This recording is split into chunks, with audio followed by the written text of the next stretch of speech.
Hey, welcome back to Fantasy Football Game Plan. We're kicking off week one DFS this week, and DFS week one is built for chaos. Prices were set a month ago, projections are at their worst, and we're on a massively healthy slate of players. You don't have to force uniqueness. Yeah, daily fantasy is the perfect opportunity to grab those players that you missed out on during your normal home league drafts and make some money doing it. So, this is the fantasy football game plan. We're targeting to 4 or 5x our salaries, grab those underpriced stars, and make sure that we're choosing the right contests. Yeah, remember last year the highest total fizzled and the lowest total popped? Today we're going to hit the stacks and fades and leverage across the main slate. Let's build smart and embrace the uncertainty. Let's dive in. Can you talk a little bit about strategy and what we're trying to do in building these lineups? I know week one is a little bit different because the projections are very uncertain and we're dealing with salaries that were set a month ago and we're not seeing those top end salaries. So during the regular season, we're going to see players hit 10K. And this time around, I think the highest ones are 8K. Yeah, and we do get to find a lot of our favorite players. I think part of it might be the DraftKings and FanDuel trying to attract new players with being able to make this insane fantasy team for a Sunday. The other thing I want to point out is a lot of the people that max enter these contests and use projections and just use lineup builders aren't going to have as much of an advantage than your general player this week because the projections aren't as good. They aren't dialed in. We have no data for the season. We're all just kind of projecting. And then there's also cheaper entries. So I know DraftKings, like their Milly Maker, is only a $5 entry rather than a 20. So it's a little bit more accessible to kind of your everyday person. It is definitely. I'll be looking to hit that Millie Maker on DraftKings at $5 this week. But with that reduced cost comes the increase in entries that they're allowing. So that contest is allowing over 800,000 entries this week. There's a lot of competition. Think of this as buying your lottery ticket and nothing more than that. Expect to lose that $5 or however many times you enter it. Yeah. And just in general for daily fantasy, there's two main types of routes you can go. You can either more try to win like head to head matchups or just be better than the 50% line in those 50-50 contests, or you can enter those large field tournaments, which I think are a little bit more fun, especially in the first couple weeks when we're not as confident in what's going to happen. There's going to be a couple things every single week one that is going to shock us. I think New Orleans looked like one of the best teams in the league for the first 3 weeks last year. It did. Something is going to surprise us the next week, next Sunday. Should we run down the game review? We're running through the games in order of their projected point totals, but kind of take the point totals with a grain of salt.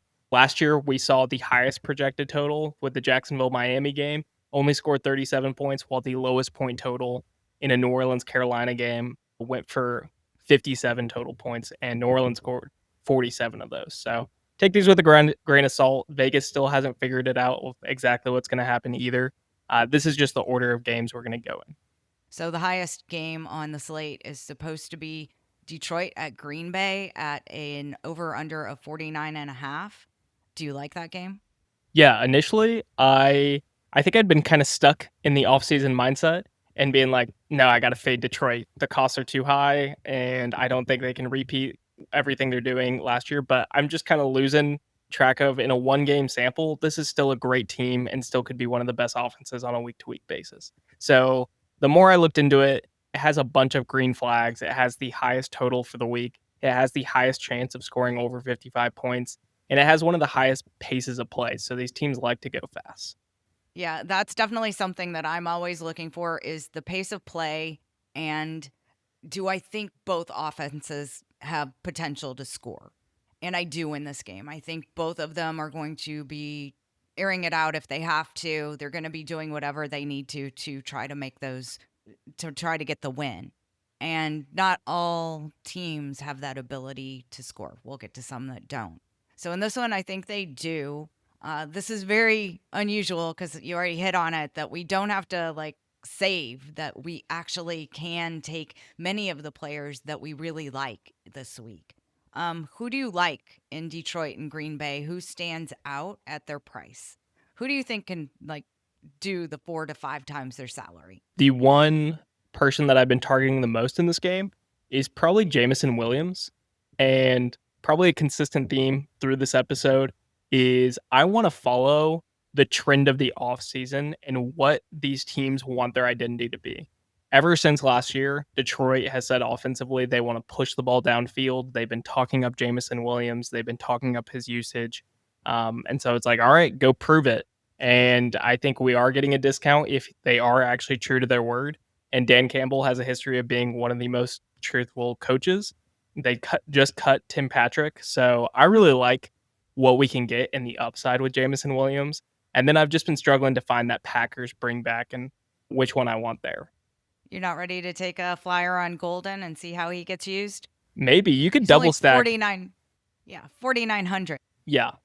I think in another week I would, but we just have so many options that I'm down to fully go into this game and have like a Jordan Love, Jaden Reed, Matthew Golden stack, and then have Jameson on the other side. But I've kind of been leaning on just taking a piece for Jameson. And I think you like Gibbs. I haven't really found a lot of lineups with Gibbs just because there's a lot of good running backs on the slate, and we know Montgomery, when healthy, is going to get a lot of work.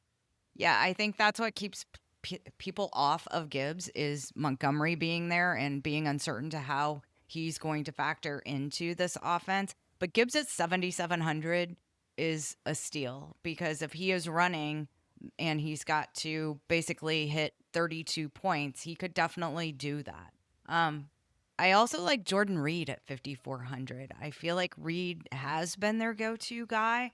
I know we talked a little bit on the NFC North that he doesn't play as many routes, but maybe that changes a little bit this year and they get him more involved. Yeah. So I think that's also a good narrative for this game, too, is maybe they're leaning on Gibbs and he gets them that early lead. And then the Packers are trying to play catch up and have to pass the ball a little bit more than they want to. Yeah, you can definitely get me to buy into this game. This isn't the game where I've really focused on, but I do like quite a bit from this game. I've also learned that you do have to pick your game. You can't just pick a lineup stacking every game because then you overall end up losing in these large field contests. So you got to pick what you're going with for that week and you either hit it or you don't. And come back next week and try again.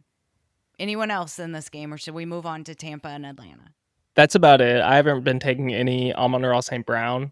I just like other better options. And I think the secondary for Green Bay is pretty good, especially at home last year. Yeah, if this game was in Detroit, I think I'd like it a lot more than being in Green Bay. At least it's not cold. All right, Tampa Bay at Atlanta. And Tampa Bay is favored by 2. Over under is 47.5. Yeah, this is one of those juicy NFC South games. This is probably my favorite stacking game just because these teams can run up the score if they really feel like it. And I have a lot of questions about their defense. You know, it's something they try to address, but neither of these defenses were particularly good last year.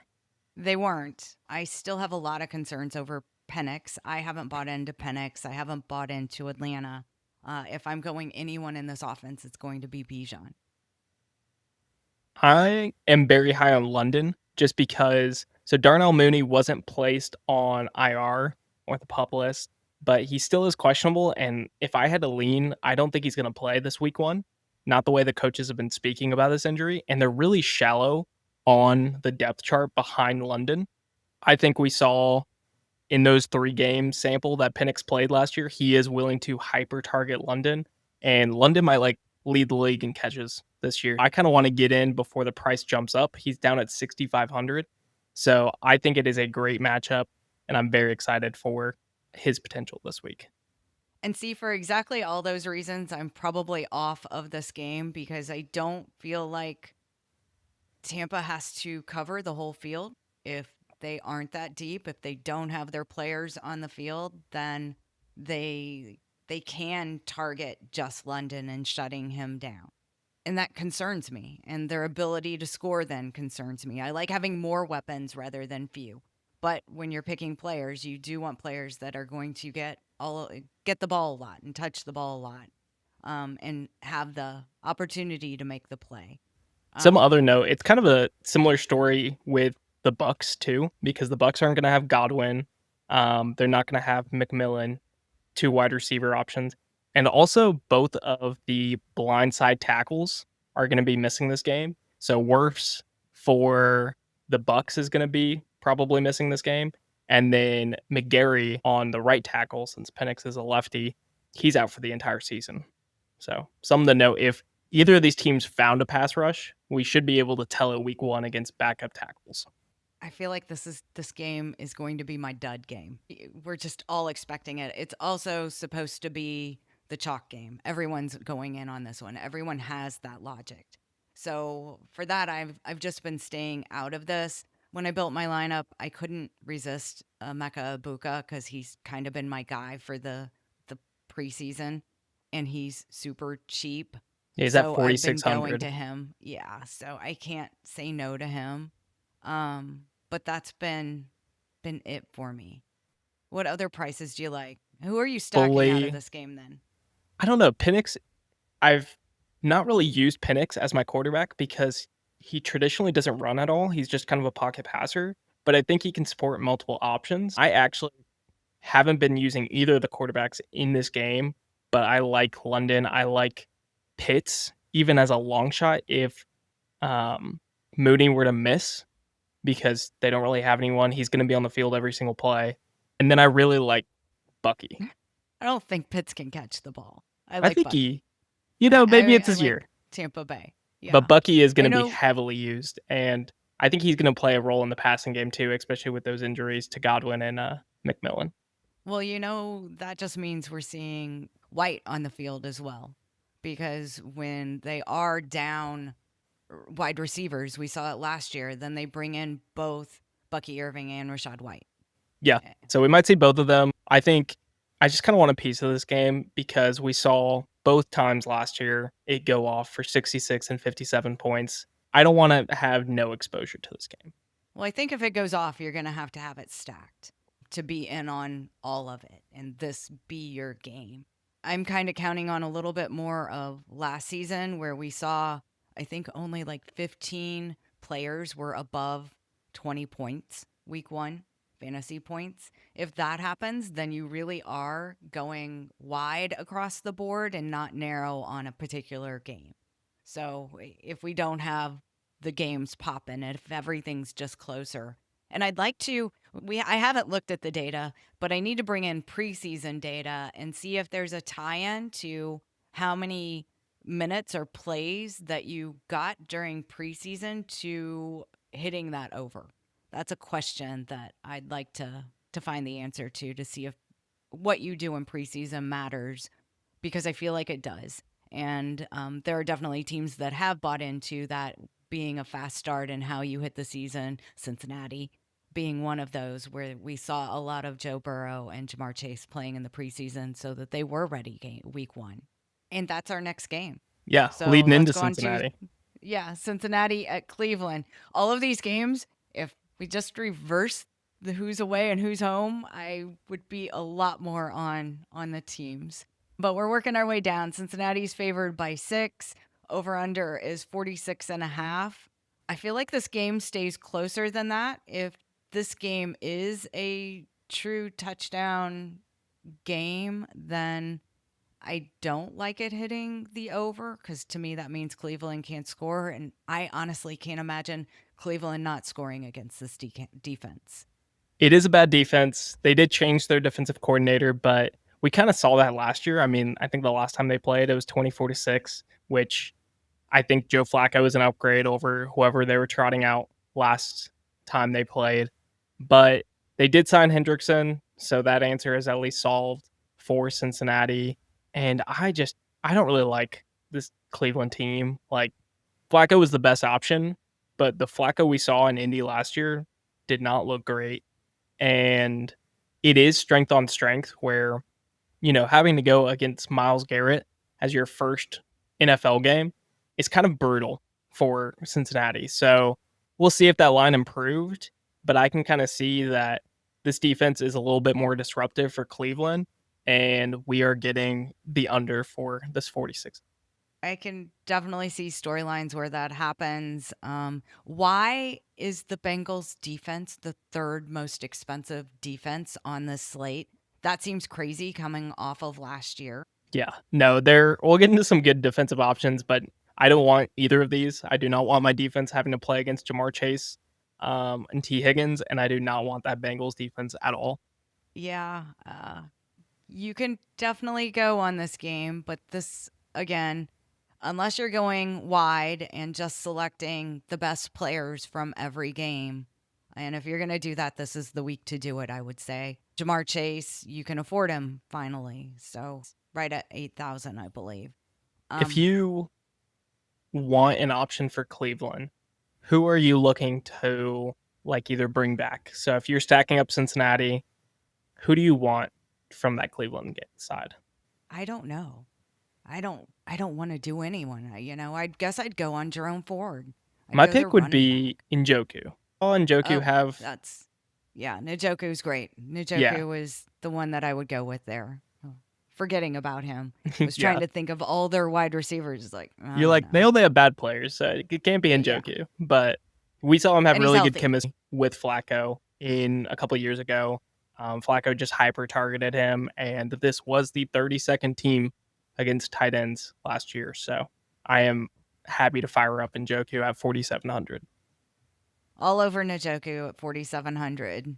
We'll have to see what the projected ownerships are going to look like a little closer to a week from next Sunday, because Njoku's got to be probably the highest owned player on this slate, I would think.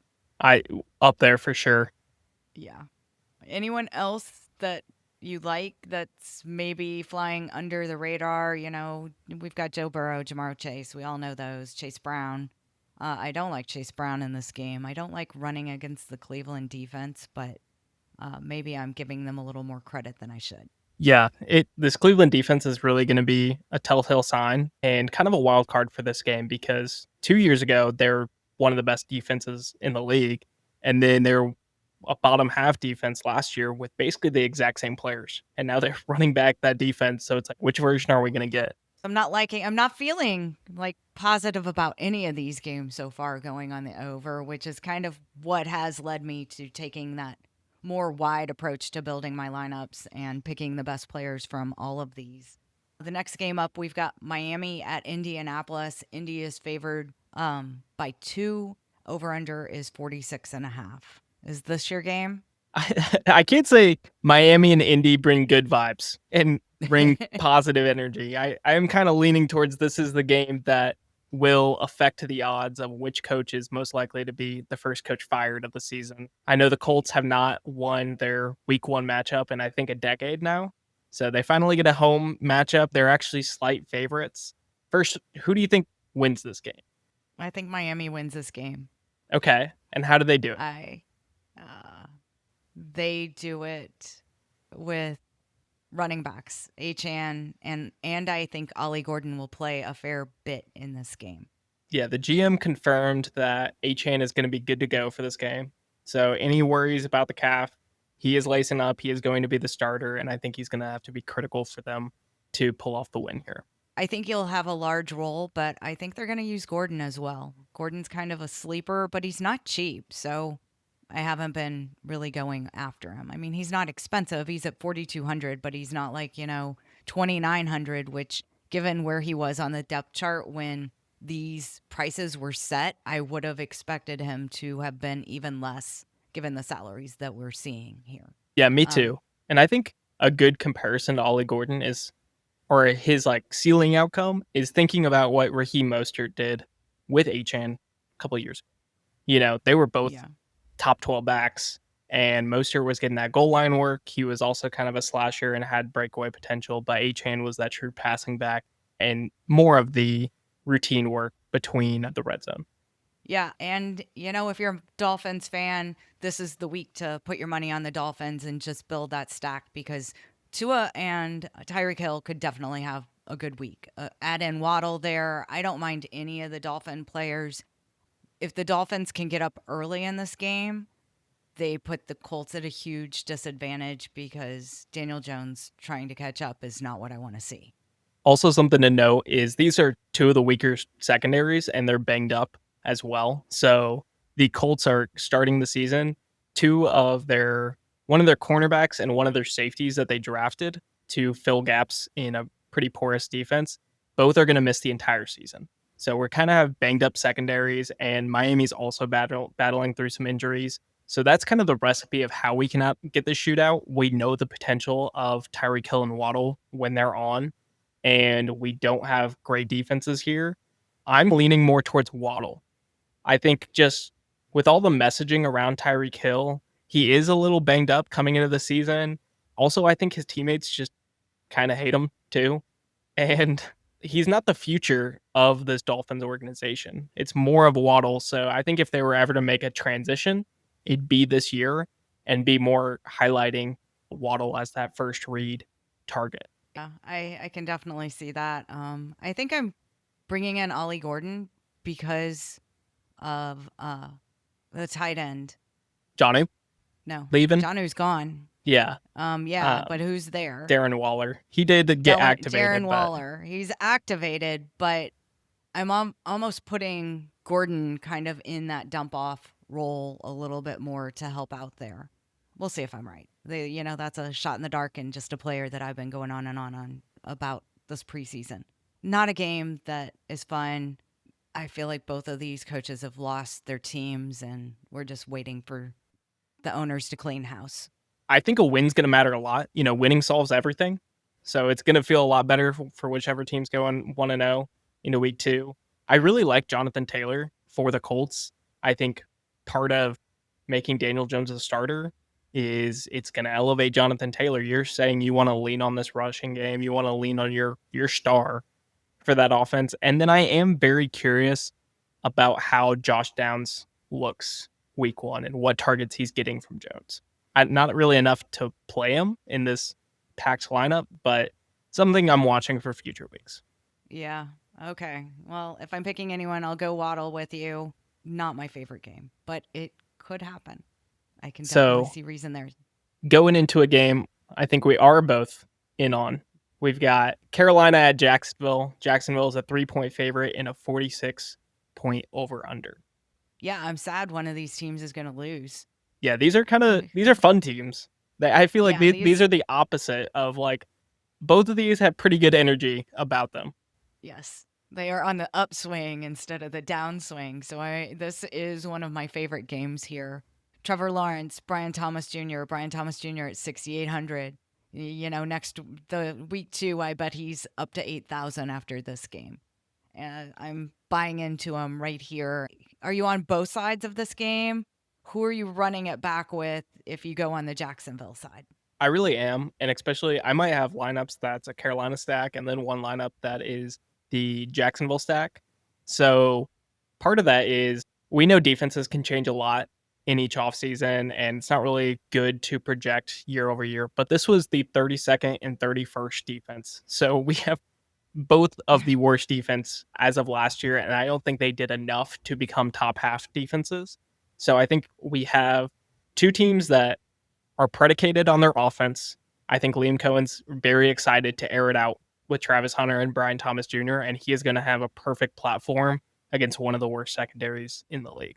Yeah, definitely. I can see that. They made our life a little bit simpler in Carolina by trading Thielen today. So one less wide receiver to wonder about. That's definitely good news for Coker, I feel like.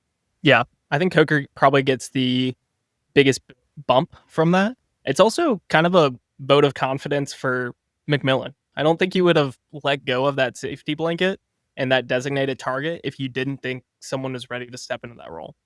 That's very true. And I'm very excited to see how McMillan is going to play on this team and how many targets he truly is going to get. And if Leggett can step up and actually catch the ball this year. So I'm very excited about all of these wide receivers and their Sanders, their tight end in Carolina as well. And that isn't taking away from my excitement in Jacksonville, where they've already kind of proven things. I feel like when we go to the running backs, though, on both of these teams, things get a little bit murkier. And particularly this week, these aren't my favorite running backs. I am in on Chuba. I think this team really wants to establish the run, and Chuba has just been kind of dominant, and he's been that workhorse back. If Jacksonville kind of jumps out to an early lead, I think he takes a lot of a hit because he's not a good pass catcher. So he's kind of game script dependent. And I think he's a fun way to build a stack of Carolina takes the lead. It is based on Chuba, and then Jacksonville's forced to come back, or flip flopping it and saying Yeah. that one of these, that maybe Jacksonville takes the lead, Carolina has to play catch up, and they're forced to try to make it work with McMillan and Leggett and Coker.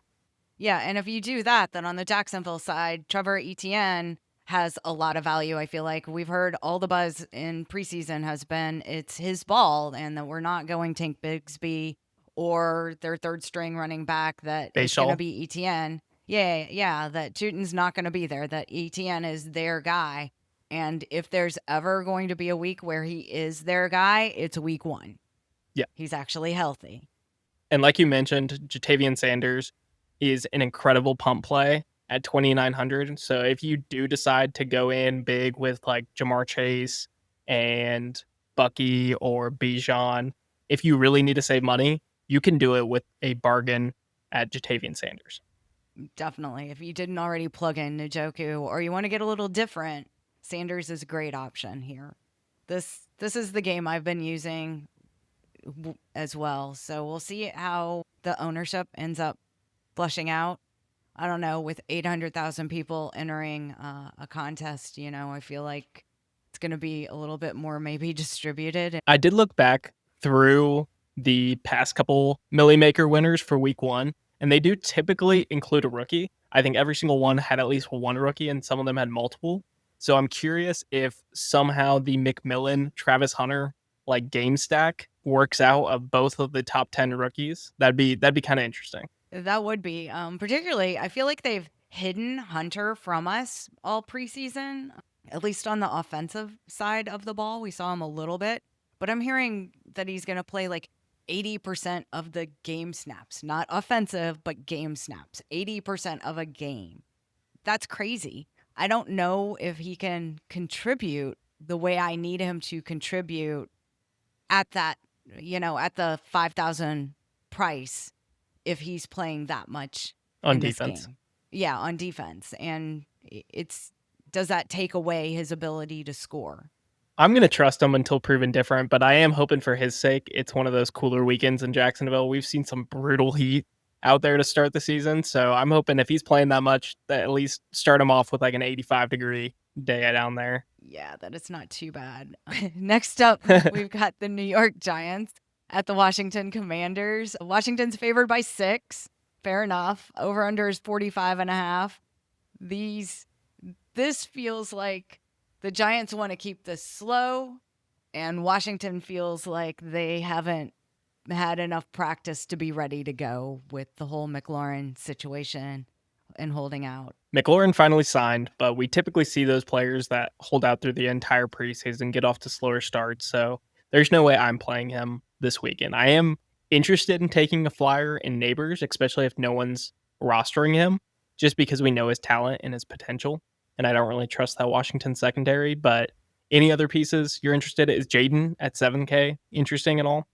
No, and I'm a Daniels fan, so I've got Daniels jersey. I was all over him last year, and that was my guy last year, and I'm not there yet this year. We'll see if they can convince me that the whole holdout isn't going to put them in a hole trying to dig out, but that, like you said, historically, that's what we've seen.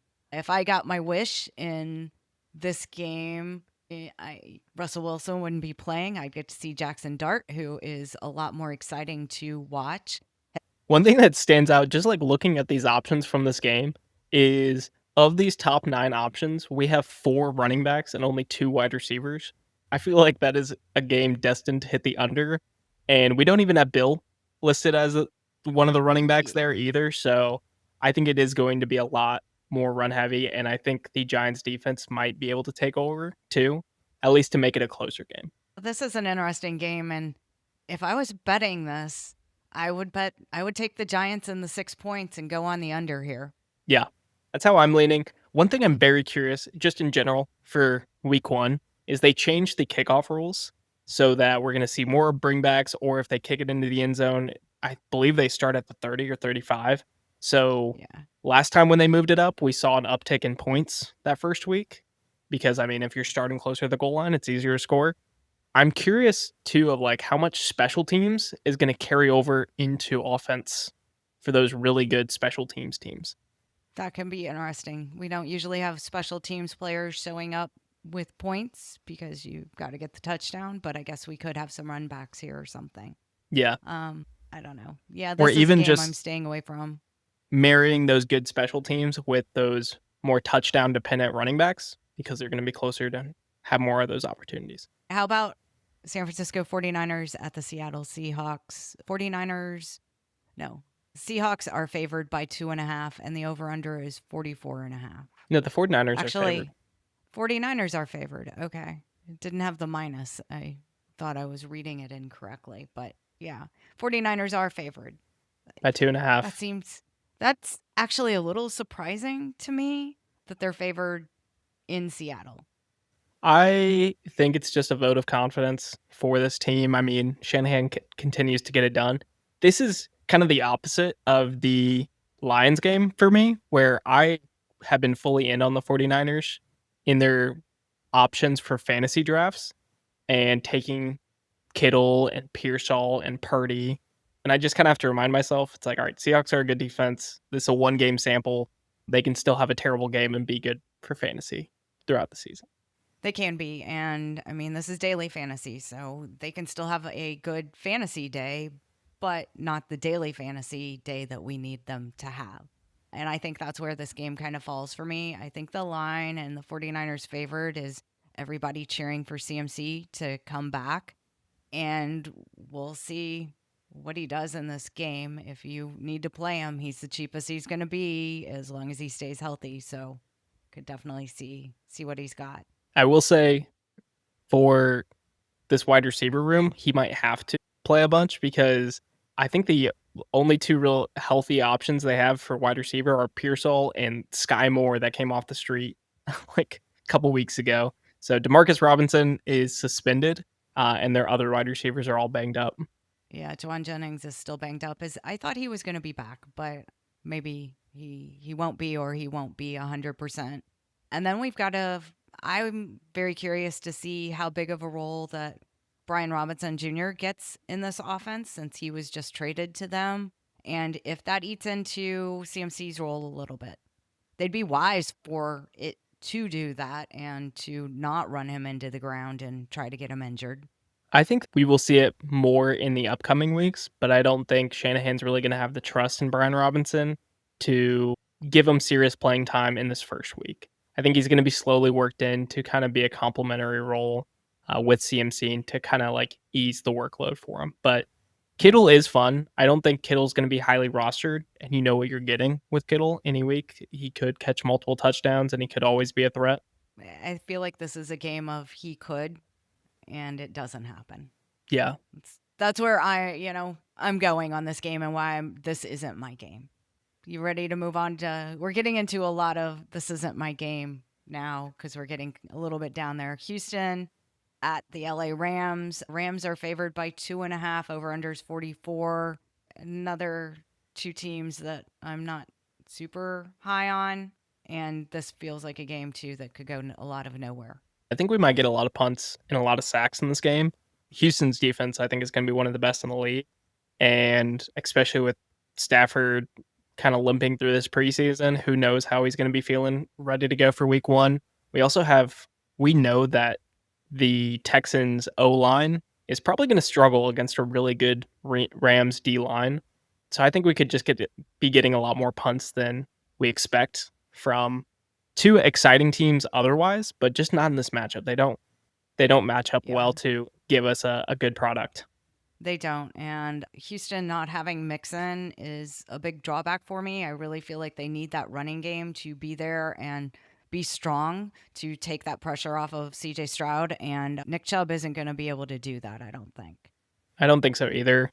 And I don't think Woody Marks is really going to be the answer for a rookie in week 1. Not the rookie that we want in our lineups. The prices are, any other week, and we'd be looking at these prices going, heck yeah, I'm taking Nico Collins at 7,400, but not this week. Yeah. I like the defenses in this matchup. I think you can get away with them, but we will be getting into some better defensive matchups later on too. Yeah, we've got a couple defenses that we like a lot that are even cheaper. Let's go on to the Las Vegas Raiders at the New England Patriots. New England's favored by 3 and over under is 42.5. I think this game's sneaky. This is two teams I think improved the most on offense throughout the offseason.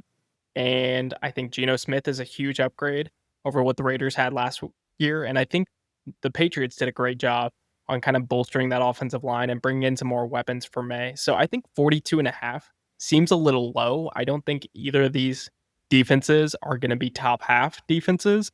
And I like the improvements on offense. So I'm projecting game goes to the over. And I think it could be sneaky on some options. I think this one goes on the over too for all the reasons you just said. These are definitely just two teams that we are so excited to see play. This game will be definitely one that I'm paying more attention to rather than less. Genty or Bowers, do you like either of them on your team? I do. I also really like Bowers to get different.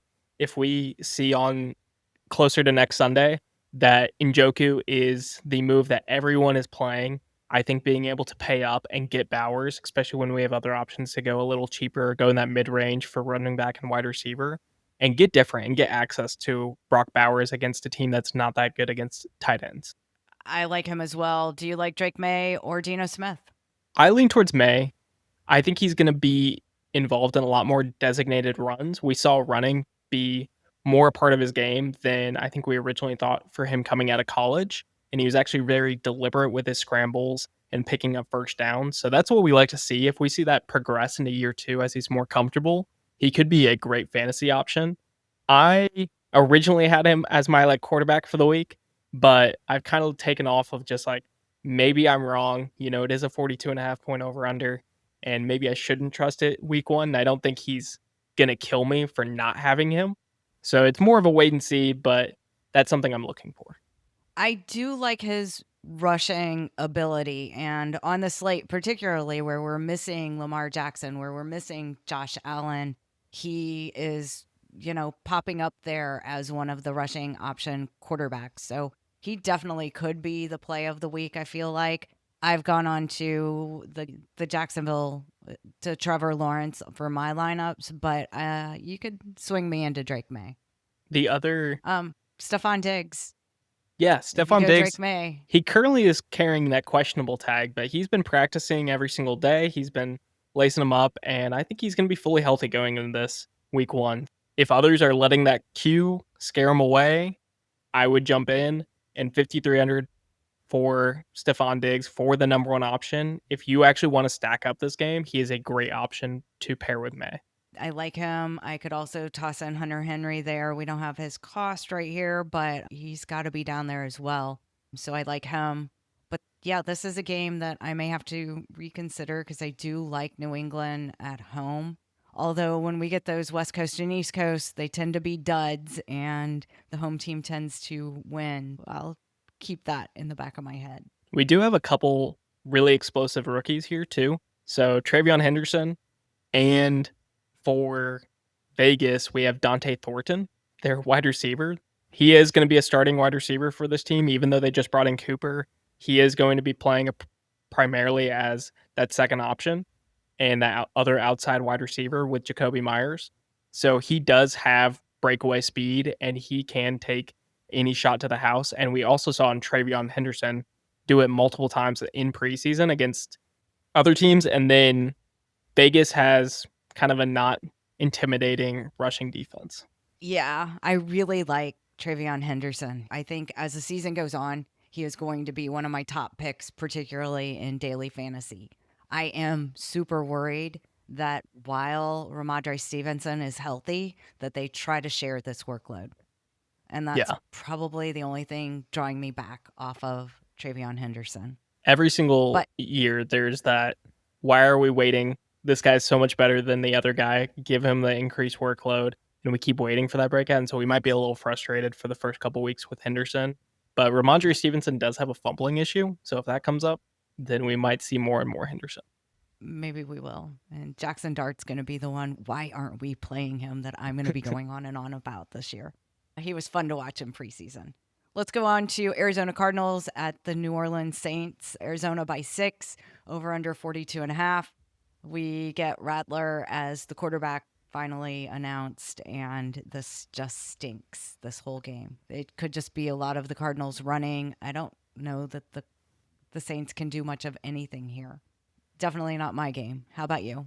Yeah, if you want to play the defense against Spencer Rattler every single week, I think that is a viable strategy.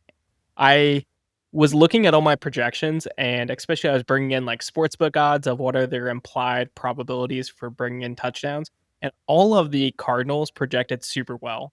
Even Connor's odds of getting 2 touchdowns were above like 30%. So Yeah, I did kind of have to make a rule and remind myself it's like, all right, this is a 42.5 point over under. New Orleans probably isn't going to make this a competitive game. So I'm making a rule that I'm only allowing myself 1 Cardinal in all my lineups. This is not going to be my stack game, but I want either Connor or taking a shot with Marvin Harrison Jr. Do you have a lean between those two?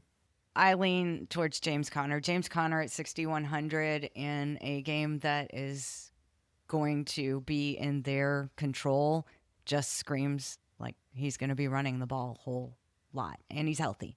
Yeah. And I think that follows what the team wants to do. I think a lot of these teams want to establish their identity that they've been talking about all offseason. And James Conner in that power run game is the identity of this Cardinals team. He definitely is. So he's my only pick in this game unless I go defense. Tennessee Titans at the Denver Broncos. We're getting into some stinking games. Denver by 7.5 and the over under 41.5. I'm super curious to see what Tennessee brings and see what Cam Ward looks like. And, if he has connection with Calvin Ridley. Tajee Spears being out really limits their running ability. And Denver is a scary team for me. I feel like their defense is really strong. This is again a defense that if you want to pay up, I think they're the top cost defense, but there's a reason why, and they're a good defense. They're at home and they're going against a rookie quarterback. Yeah, welcome to the league, rookie. Here's the number 1 defense from last year and the defensive player of the year. So I think it's going to be kind of brutal. I also don't think the running back room in Denver is going to have enough of one player. J.K. Dobbins, R.J. Harvey. We'll probably even see some McLaughlin if they're running out the clock. So I don't think any of them in this loaded slate are going to be viable. But I'm kind of just staying away from this game. But I am curious about how Cam Ward does to see if he shows some promise for later weeks. I'm definitely curious, and I don't mind paying up because we do have savings and other places that if I choose to go there, then you definitely could pay up for this Broncos defense, and you might need them. Yeah. Our last game, Pittsburgh at the New York Jets. Pittsburgh's favored by 3, and the over/under's 38.5. I will take those 3 points in the Jets. Yeah. I don't think Pittsburgh really scares me. And also a 38.5 point over under, and I can get the home defense for 2,800. That sounds like where I'm going to be going. It's just going to be is 90% of the field playing this Jets defense. I think so. I think this is the defense where everyone's going. We're all going against Aaron Rodgers. I'm not sure that Aaron Rodgers has a whole lot of fans left out there, and now he's on the Steelers. And I'm pretty sure that those Steeler fans are going to let him know what they think about him pretty quickly if he loses this game. Yeah, the only hesitation I have against the Jets defense is, to his credit, Aaron Rodgers doesn't throw a lot of picks. That's kind of his calling card, is he doesn't give a lot of turnover opportunities. So you might not have the true ceiling potential that you get with like Denver, because they'll probably let Cam Ward air it out even if they're down 20.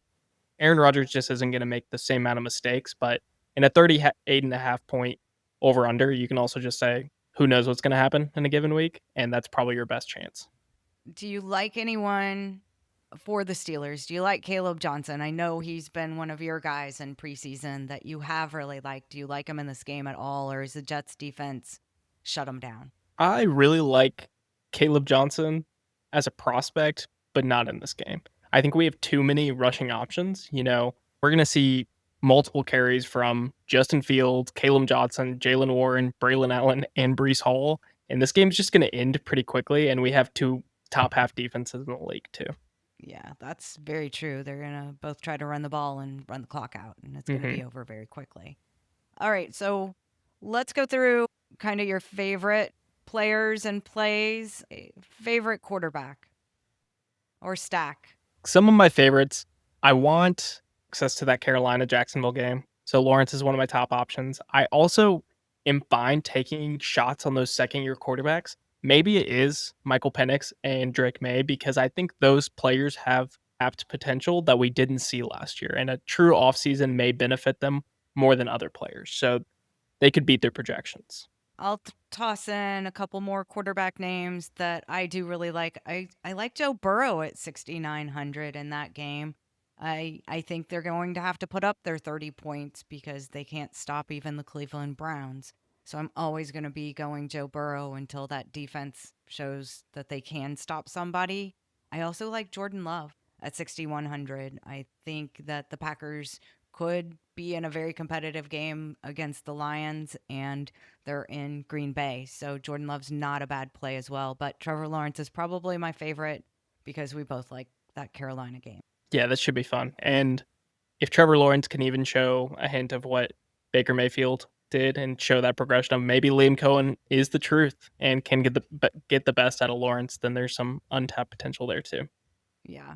Running backs, I think we've talked through quite a few of these guys. CMC 7,300 is a bargain. Jonathan Taylor 6,800, a bargain. James Conner 6,100. He's definitely one of our favorite that we love. Anyone else on that list? Or the only other one I'm watching is Ken Walker. If he's fully healthy, he should be fully healthy for week 1, and very interested in that Clint Kubiak scheme. He always produced top-end running backs. So yeah, from his usage, I expect the 49er defense to be better than it was last year. So that's the only thing that's concerning. But a running back at home is always something I do like. So moving on to wide receivers, what are your top picks there? You can't go wrong with Jamar Chase at 8,100 or T. Higgins at 6,400. If you want to pair him up with Burrow and T. Higgins, you can get all three of them, which is kind of unfair. But you can this week, and you'll never be able to do that again this season. So go ahead and do it if you want to this time around. I also like Brian Thomas Jr., pairing him up with Trevor Lawrence. I think he gets even more targets if Hunter's on the field and maybe just kind of a decoy. And everything's going to Brian Thomas Jr. And I like Jalen Waddle in the Colts game as well. Although that could, if they don't need to score, then they may not be using Waddle that much. I do like Waddle as well. The main targets I have are Drake London and even Mike Evans too. Mike Evans is going to show up for some weeks and have multiple touchdowns, and this could be a great platform for him to do it with other wide receivers out. The couple pump plays that I wanted to bring up that I think we're both into is if you need to save some money, Igbuka at 4,600, and then Ricky Pearsall. We didn't talk about him too much, but Ricky Pearsall, why is he priced below Igbuka at 4,500? We saw the last time he was playing with Purdy, he was wide receiver 3 on the week. So that is a very cheap price. And even if that game doesn't fully go off, he'll be probably the main wide receiver target for the 49ers. That makes no sense why he's priced less than Igbuka. It does not. For tight ends. Favorite tight ends? Yeah. For tight ends, we both have Bowers here. If you actually have the money to pay up and want to get different, he is elite. He has a great matchup and pretty fun at 6,500. And then we both are in on Njoku, I believe, too. We are, yeah, both of those guys. But I feel like that may be all the chalk that we're seeing for the week. If you want to get different, I don't think anyone's going to be on Hunter Henry, and I like that game as well. I think he pairs up really well with Drake May. And Jatavian Sanders for Carolina, he's kind of a dart throw, I feel like, with the strength of the wide receivers there in Carolina. Yeah, but Tommy Trimble did have back surgery in this offseason, and they've been kind of talking him up through training. Yep, 2,900. It's a great deal. Then for defense, I think there's really only a couple options. Either going 2,800 for the Jets or somehow spending up for the Broncos. The only other one that I've kind of thrown out there is the Cardinals and then maybe Houston. But Houston's on the road, so it's not really my favorite.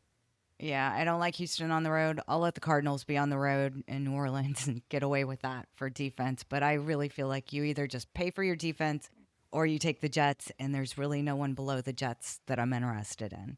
Yeah. So, All right. what's your lineup? So Talk running me through through, it. this is a lineup more for winning those 50-50 competitions and for stability. So I'm not taking too many chances. This is just the best plays, I think. Starting off with the stack is Trevor Lawrence and Brian Thomas Jr. I want access to that game. I don't actually have a bring back currently. There's been a couple players I've been working through on the flex that might include those, but Trevor Lawrence and Brian Thomas Jr. I think are going to eat against that Carolina defense. Then I kind of followed the train of thought of the teams that want their running game to be the identity. So I went with Jonathan Taylor and James Conner as my running backs. To pair with Brian Thomas Jr., I have Drake London, who is just going to get so much work in that Atlanta offense. And then Jameson Williams is kind of my upside play. I want access to that really good game environment. And then Njoku for my tight end. He is going to be that clear number one option for Joe Flacco. And then I'm kind of taking a shot. I think Waddle has a chance to be the number one option for Miami over Tyreek Hill against a bad Colts defense. Right now, I have the Texans defense in there because of the Stafford injury, and I think that's a very talented defense that has potential to score that touchdown rather than the Jets that I don't think will probably be better on average, but don't have that true ceiling defense play. All right. How do you swap it up for a tournament play? If you are looking to swap it up, May and Diggs are very interesting. I like them. Or the bring back option with Tet. People will probably avoid the rookies, and they might be names that the general public is unfamiliar with. And they're thinking Leggett's still around there in first round last year, but I think McMillan's going to be the number one target day one. So he is some good upside play there. I think so too. I really like the rookies, and maybe I'll create a lineup with a couple of them in there that the public might be off of. Not like Genty. I think everyone's on Genty, but there are a lot of rookies like Egbuka that we mentioned that I don't think everyone's on. Yeah, completely agree.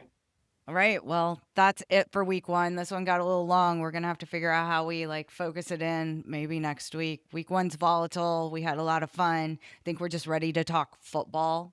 So Yeah, stick I think we're for just excited for football to be back. yeah, definitely. Advice, stick to your process and go through and whoever you think is going to 5 times their salary or has that potential, that's who you need to pick for these tournaments. So yeah, that is the fantasy football game plan. Hit subscribe, leave a quick rating. Let us know your thoughts, your favorite plays for the week. Hope everyone has a great week one and glad that football is back. Good luck, everyone.